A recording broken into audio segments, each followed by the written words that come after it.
Ritual tebu temanten dilakukan tumbal untuk memenuhi kesepakatan bersama makhluk-makhluk penjaga pabrik tersebut.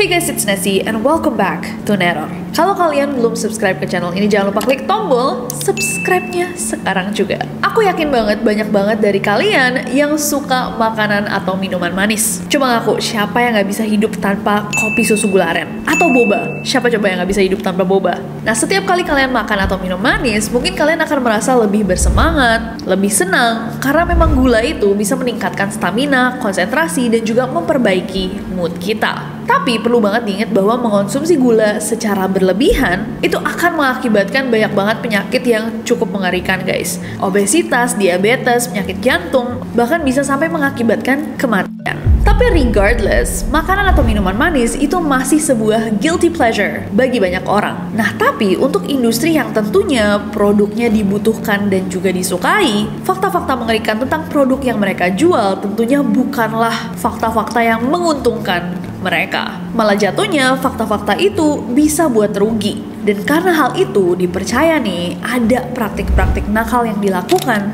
baik dengan cara licik seperti suap menyuap, black campaign, maupun dalam dunia mistis dengan menggunakan ritual dan tumbal. Langsung aja malam ini kita akan membahas cerita-cerita mistis, horor, dan kepercayaan mengerikan tentang pabrik gula. So without any further ado, stop senyum-senyum, cause shit's about to go. Gula itu sebenarnya adalah salah satu karbohidrat yang kita bisa temukan secara alami di makanan-makanan yang kita makan guys sehari-hari, kayak beras, roti, pasta, kentang, dan lain sebagainya. Nah, apa sih sebenarnya fungsi dari gula? Kenapa kalau kita minum atau makan kita ngerasa seneng dan lebih berenergi gitu? Sebenarnya penjelasannya lebih kompleks ya guys, tapi secara simpelnya gula itu menyediakan energi bagi tubuh kita karena saat dikonsumsi tubuh kita akan memecah karbohidrat termasuk gula menjadi glukosa, dan glukosa ini yang menjadi sumber bahan bakar utama bagi sel-sel kita, termasuk otak, sistem saraf pusat, dan juga sel darah merah. Karena itu, gula juga bisa membantu mencegah dehidrasi, meningkatkan stamina, fokus, dan konsentrasi kayak tadi kita bahas. Tapi ada juga limitasi dari apa yang tubuh kita bisa terima. Dan konsumsi gula yang berlebihan, terutama gula yang ditambahkan ke dalam makanan, bisa memberikan dampak yang buruk banget buat kesehatan kita. Bisa menyebabkan obesitas dan juga diabetes mellitus atau kencing manis. Penyakit diabetes mellitus itu dijuluki juga sebagai dewa dari segala penyakit. Serem nggak tuh? Karena dia bisa menyebabkan penyakit-penyakit mengerikan lainnya seperti stroke, jantung, ginjal, bahkan kebutaan dan juga kerusakan syaraf. Maka dari itu kita harus hati-hati dan juga mengonsumsi gula secara bijak. WHO menyarankan bahwa maksimalnya itu sehari cuma boleh 4 sendok makan gula di semua makanan dan minuman yang kita konsumsi ya. Jangan tambah kalian kokop juga 4 sendok gula. Selain itu, ada sebuah penelitian yang hasilnya itu kemudian diterbitkan oleh British Journal of Sport Medicine yang menemukan bahwa gula itu memiliki efek yang cukup signifikan pada otak. Efeknya itu mirip sama efek kokain, alias bisa membuat suasana hati berubah, memberikan efek penghargaan, dan paling serem adalah membuat ketagihan dan juga ketergantungan.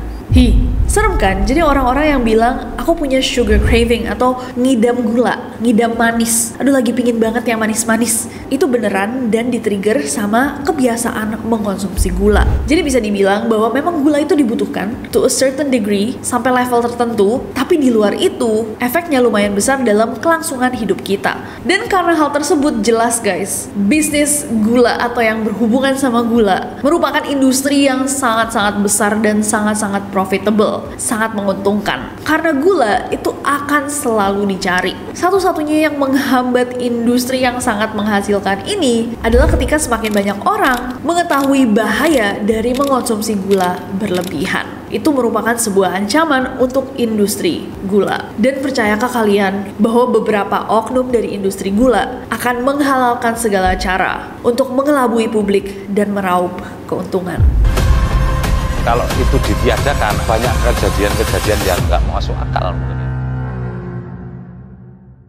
Ini semua bermula dengan sebuah penelitian di tahun 1950-an. Ada nih seorang ahli gizi bernama Ansel Keys yang mengatakan bahwa penyakit jantung koroner itu disebabkan oleh lemak jenuh dan juga kolesterol. Dan penelitiannya Ansel ini dipercaya sama banyak orang guys. Sampai ada seorang ahli gizi terkemuka di Inggris namanya John Yudkin. Si John ini skeptis banget sama penelitiannya Ansel karena saat dia melakukan penelitian sendiri, dia menemukan bahwa penyakit jantung itu nggak berhubungan sama lemak. Di penelitiannya dia menemukan bahwa penyakit jantung itu main cause-nya atau penyebab utamanya adalah gula. Akhirnya John tuh bilang bahwa memakan gula yang berlebihan itu adalah bahaya terbesar untuk kesehatan manusia. Banyak banget yang nggak setuju nih sama hasil penelitiannya John, termasuk Ansel of course. Bahkan si Ansel nih sampai bilang, alah itu penelitiannya John adalah segunung omong kosong. Dan gak cuma Ansel, Biro Gula Inggris juga menolak penelitiannya John. Mereka gak terima kalau misalkan gula tuh dibilang berbahaya sama John. Pokoknya pada zaman itu semua orang menyerang John guys, bilang bahwa John ini memberikan informasi yang salah dan dia malah menyebarkan propaganda melawan gula. Padahal gula itu gak bahaya, at least bukan penyebab penyakit jantung.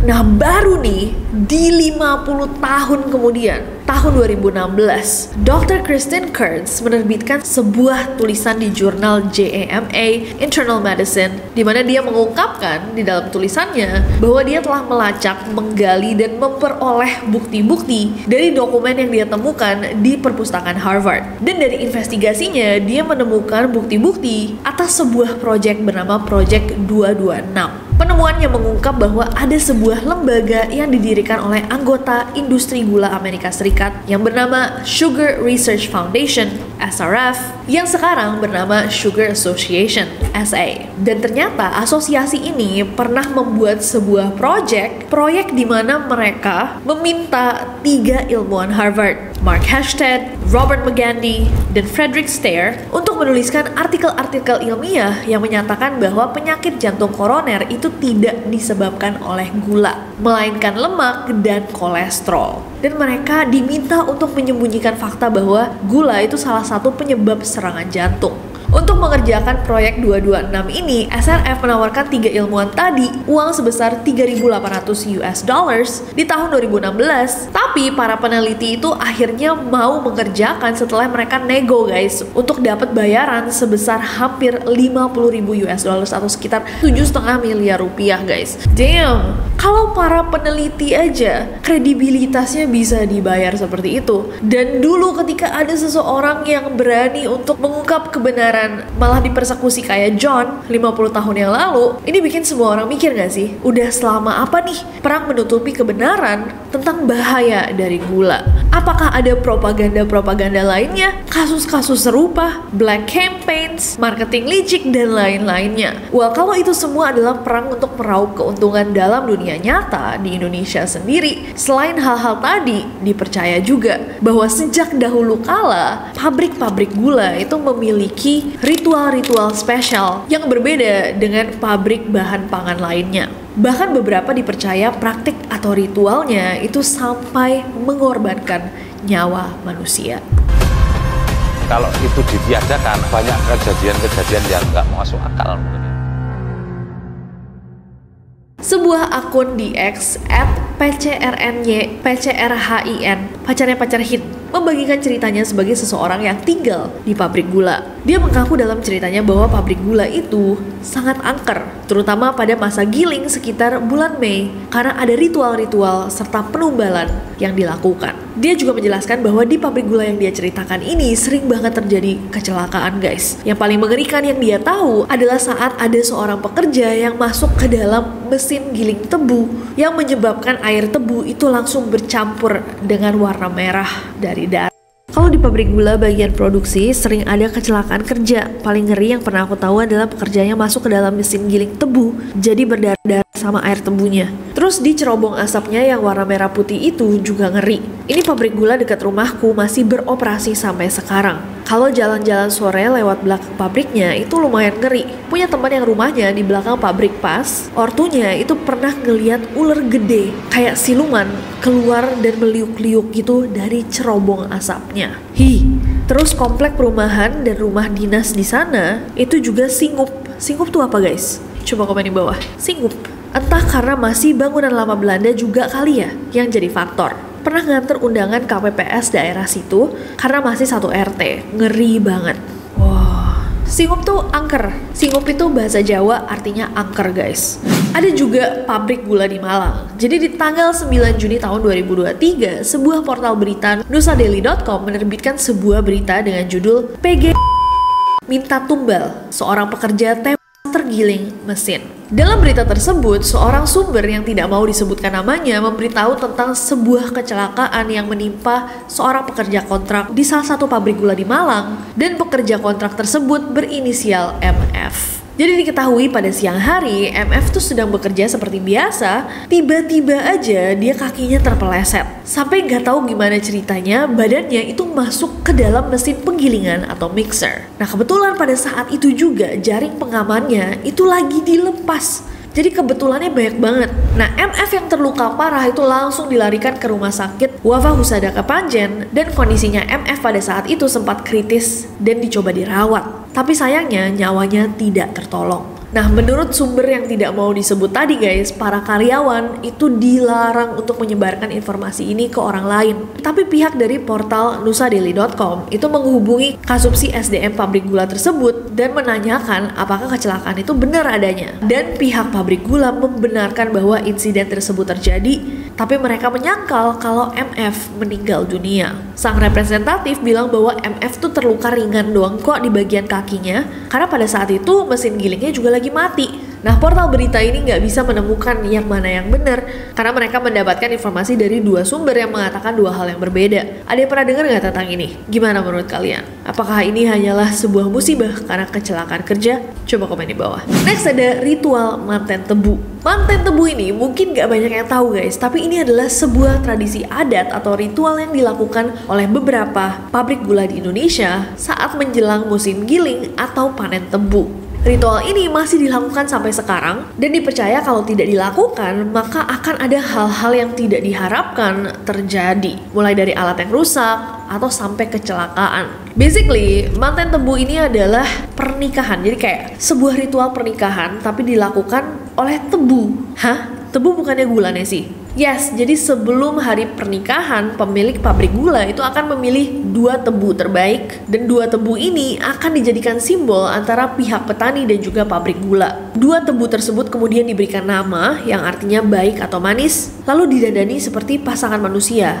yang akan menikah. Nah, malam sebelum resepsinya, masyarakat akan berdoa bersama sesuai agama masing-masing, dan keesokan harinya dua tebu tersebut dinikahkan, dibuatkan akad nikah and everything. Pasangan tebu tersebut kemudian diarak menuju tempat penggilingan tebu. Mereka dilempar ke dalam mesin penggiling, lalu diikuti dengan tebu-tebu lainnya. Sebenarnya secara filosofis, ritual manten tebu ini menunjukkan rasa syukur kepada Tuhan, sekaligus meminta doa supaya diberikan kelancaran pada musim giling. Selain itu, manten tebu juga dilakukan untuk memastikan kesiapan pabrik gula dan juga petani, dan alat-alat serta SDM yang akan melaksanakan musim giling. Nah, kalau yang barusan kita bahas itu adalah ritual yang turun-temurun dilakukan sebelum musim giling, di mana dua tebu dinikahkan. Konon, ritual ini adalah versi modifikasi dari ritual aslinya yang udah ada dari zaman dulu. Bedanya zaman dulu bukannya tebu yang didandanin sebagai manten dinikahkan dan kemudian dimasukkan ke mesin giling.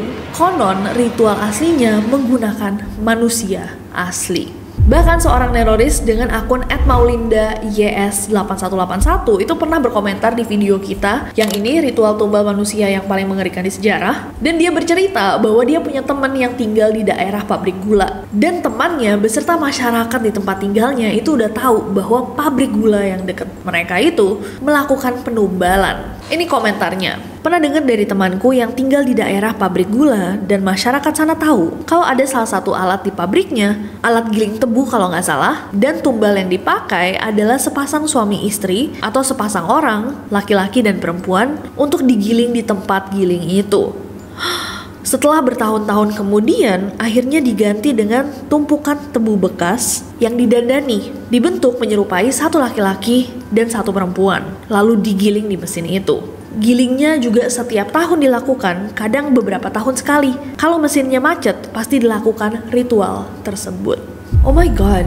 Ada juga komentar lainnya dari seorang teroris mengenai sebuah pabrik tebu di Pulau Sumatera. Dikatakan bahwa setiap bulannya pabrik tersebut membutuhkan tumbal. Pengambilan tumbalnya juga dilakukan dengan cara sang supir dari truk tebu mencari korban dan mengajaknya pergi ke suatu tempat. Supir kemudian akan mengajak calon korban ke pabrik gula tempatnya bekerja dengan iming-iming uang yang sangat banyak. Tapi syaratnya on the way ke sana si calon korban ini nggak boleh duduk di kursi penumpang, melainkan harus di bak truk bersama dengan batang-batang tebu. Sesampainya di pabrik, tanpa aba-aba si sopir akan langsung mengangkat bak truk tersebut dan memasukkannya ke dalam mesin penggilingan tebu. Jadi orang yang duduk di belakang itu ikut tertimbun dan terbawa masuk ke dalam mesin penggilingan tebu. Bahkan di beberapa daerah dipercaya bahwa kalau misalkan gula pasir itu ada yang warnanya pink-pink merah, itu biasanya sudah tercampur dengan darah manusia. Dan ini nggak cuma satu teroris yang cerita, ada juga teroris lainnya yang menceritakan hal yang sama. Gimana menurut kalian? Apakah benar? Atau ini udah praktik zaman dulu banget dan gak mungkin banget dilakukan sekarang? Coba komen di bawah. Next ada pabrik gula di Klaten. Jadi ada seorang karyawan dari satu pabrik gula yang ada di Klaten, Gondang Baru, berinisial S. Bapak S ini menceritakan bahwa dia sendiri pernah melihat kecelakaan yang dialami sama salah satu rekan kerjanya. Salah satunya adalah tangan yang terkena rantai alat berat sampai rekan kerjanya ini mengalami patah tulang. Bapak S juga mengatakan bahwa di pabrik gula tempat dia bekerja pernah ada cerita tentang karyawan yang jatuh dari lantai atas pabrik sampai kehilangan nyawa. Ada juga yang kehilangan nyawanya karena terjatuh lalu terkena mesin. Selain itu, Bapak S juga mengatakan bahwa di area pabrik, terutama pada saat musim giling tiba, banyak banget pekerja-pekerja yang melihat sesosok perempuan menggunakan kebaya yang saking seringnya muncul sampai dijuluki Roro Dino. Dan selain sosok Roro Dino ini juga banyak pekerja yang melihat ada sosok ular yang sangat besar. Sama ya sama cerita yang pertama. Dan gak hanya itu, di bekas rumah dinas pabrik juga terdapat dua sosok yang sering menampakkan diri. Sosok pertama adalah Sinyo, remaja laki-laki Belanda yang memakai baju toga. Dan yang satunya adalah Noni, remaja perempuan Belanda yang memakai dress panjang. Pak S dan karyawan-karyawan lainnya di pabrik gula ini juga dilarang banget sembarang memperlakukan hewan-hewan yang masuk ke dalam area pabrik, kayak kalajengking, kaki seribu dan sebagainya. Pokoknya mereka nggak boleh banget sampai membunuh. Dipercaya kalau misalkan dilanggar tuh akan terjadi hal-hal aneh setelahnya. Pak S juga punya pengalaman sekali nih, pernah satu hari tiba-tiba mesin di pabrik semuanya nggak ada yang bisa dinyalain, secara bersamaan semuanya nggak bisa nyala. Dan itu aneh banget karena pas diperiksa nggak ada yang salah sama mesin-mesin itu. Tapi begitu dicekin, dibuka mesin-mesin itu, mereka malah menemukan ada ular di dalamnya. Ada juga momen-momen dimana mesin-mesin itu nggak nyala guys, nggak ada ular juga, tapi bukannya manggil teknisi, pihak pabrik itu bakal manggil paranormal. Dan setelah paranormalnya berdoa, nyiapin sesajen, menebarkan bunga-bunga, mesin-mesin yang tadinya mati itu bisa berfungsi normal kembali. Itu sebetulnya memang kejawen lah kalau orang zaman sekarang itu selamatan. Dan dari dulu memang seremonialnya itu upacara selamatan mau giling. Tapi kejawennya ada acara temanten tebu, sesajen, menanam kepala kerbau. Kalau itu ditiadakan, ada satu aja syarat-syarat yang ditiadakan, itu banyak kejadian-kejadian yang nggak masuk akal. Dan itu memang terbukti kan, bukan sugesti, mungkin alatnya yang rusak atau ada yang kecelakaan seperti itu. Mungkin ada satu dua yang nyekar ke tempat sana, kan ada makam, sana ada makam. Itu kayak tahu apa ya, syaratnya jadi sajen. Apakah itu tanda bahwa berarti pabrik ini bukanlah sekedar pabrik? Gimana menurut kalian? Coba komen. Ada juga pabrik gula di Yogyakarta. Ini adalah sebuah kisah kelam yang tersimpan di sebuah pabrik gula di Yogyakarta. Jadi diceritakan bahwa para karyawan dan juga masyarakat sekitar pabrik gula ini percaya bahwa pabrik ini pernah memakan tumbal sebanyak 7 nyawa pekerja pabrik. Konon katanya pabrik ini minta tumbal kalau misalkan ada kurang ritual dan juga kurang sesajen.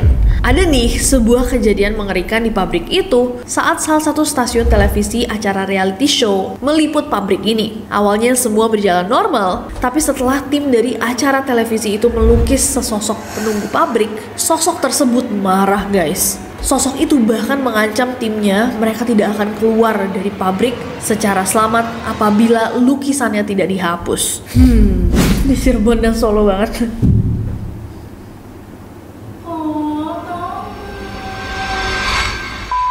Dan terakhir guys, masih deket dengan Yogyakarta, ada keangkeran pabrik gula di Solo dan Cirebon. Jadi ada seorang teroris juga yang bercerita tentang bangunan bekas pabrik gula di Cirebon yang terkenal angker banget. Mungkin teman-teman di Cirebon tahu, dan kalau nggak salah aku juga sempat lewat. Ini yang berada di pinggir jalan tol itu nggak sih? Jalan tol apa jalan besar ya? Tapi ini tempat emang legend banget, karena aku sering banget kalau ke Cirebon diceritain tentang si pabrik gula ini. Nah, teroris kita cerita bahwa bangunan tersebut itu adalah istana dari makhluk gaib. Penunggunya ada ular raksasa dan 3 sosok penjaga yang tingginya itu mencapai 15 meter. Selain itu, dipercaya juga bahwa pabrik ini dulunya melakukan kesepakatan dengan makhluk astral yang ada di sana. Nah, makhluk-makhluk penjaga yang ada di situ katanya minta bahwa ritual tebu temanten atau manten tebu tadi dilakukan, tapi tidak dengan menggunakan 2 batang tebu, melainkan lelaki perjaka dan perempuan muda. Jadi dipercaya dulu di sana dilakukan tumbal untuk memenuhi kesepakatan bersama makhluk-makhluk penjaga pabrik tersebut.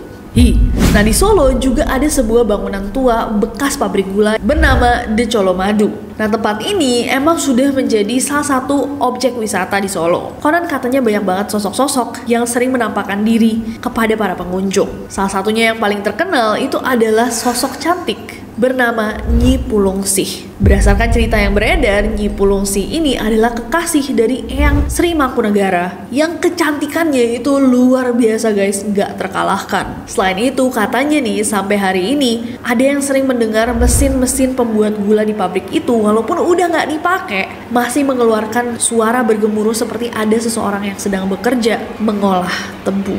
Dan seringkali pengunjung melihat benda-benda yang jatuh sendiri.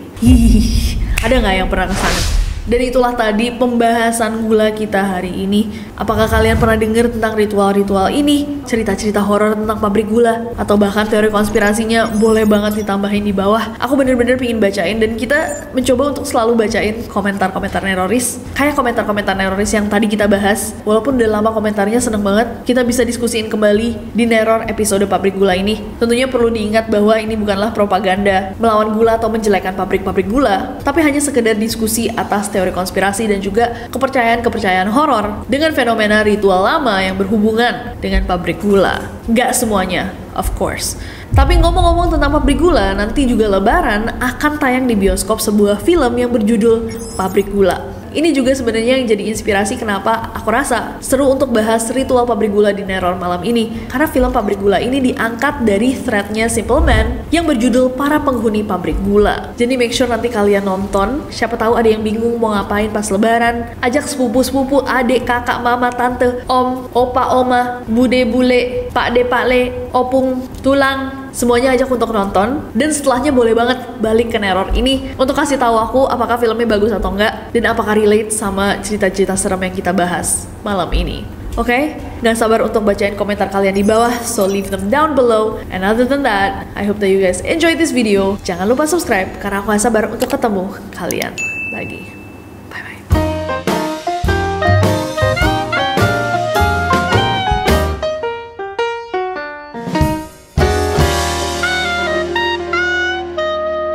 Mencegah days. Ada satu kasus, itu juga singgup. Kamu kenapa kayak gitu, nggak boleh mudi-mudi jadi AC di Cirebon dan Solo banget.